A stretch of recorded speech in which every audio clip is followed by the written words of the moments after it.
ரொம்பவே ஈஸியாக டேஸ்டியான ராகி சேமியா செய்கிறது எப்படின்னு பார்க்கலாம். அதுக்கு தேவையான பொருள் வெங்காயம், கடலப்பருப்பு, ராகி சேமியா, கருவேப்பிலை, கடுகு,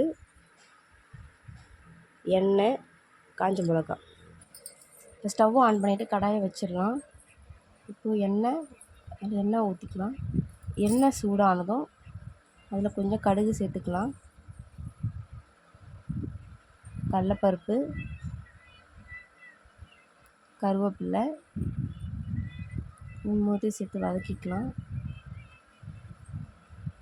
இதில் 2 காஞ்ச மிளகாவை போட்டுக்கலாம்.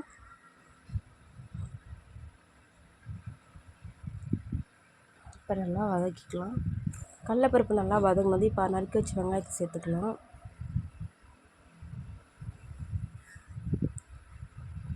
இப்போ கொஞ்சமாக உப்பு போட்டுக்கலாம். வெங்காயம் ரொம்ப வதங்கவும் கூடாது. இப்போ இதில் தேவையான அளவு தண்ணி சேர்த்துக்கலாம். தண்ணி சேர்த்து நல்லா கிண்டி விட்டுட்டு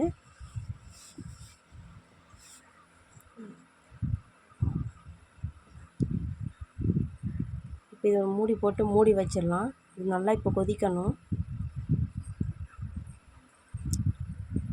நல்லா கொதித்து வந்துடுச்சு. இப்போ நம்ம எடுத்து வச்சுருக்க ராகியை இப்போ இதில் ஆட் பண்ணிடலாம்.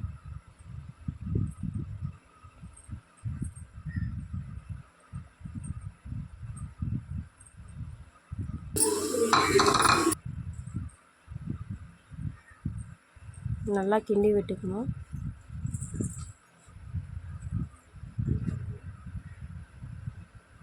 தண்ணி எப்போவுமே சேமியா செய்யும்போது நம்ம கம்மியாக தான் ஊற்றணும். அதிகமாக ஊற்றுனீங்கன்னா குழஞ்சி போயிடும். இப்போ இதை மூடி போட்டு மூடி வச்சிடலாம்.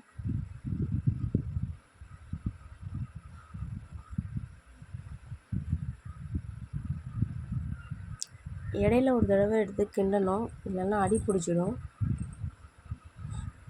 இப்போ பாதி வெந்துடுச்சு.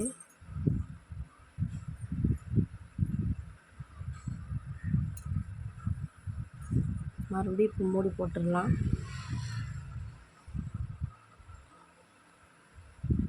ஒரு 5 நிமிஷம் கழித்து பாருங்கள், நல்லாவே வெந்து வந்துடுச்சு. இப்போ இது பாருங்கள் நல்லாவே வெந்திருக்கு.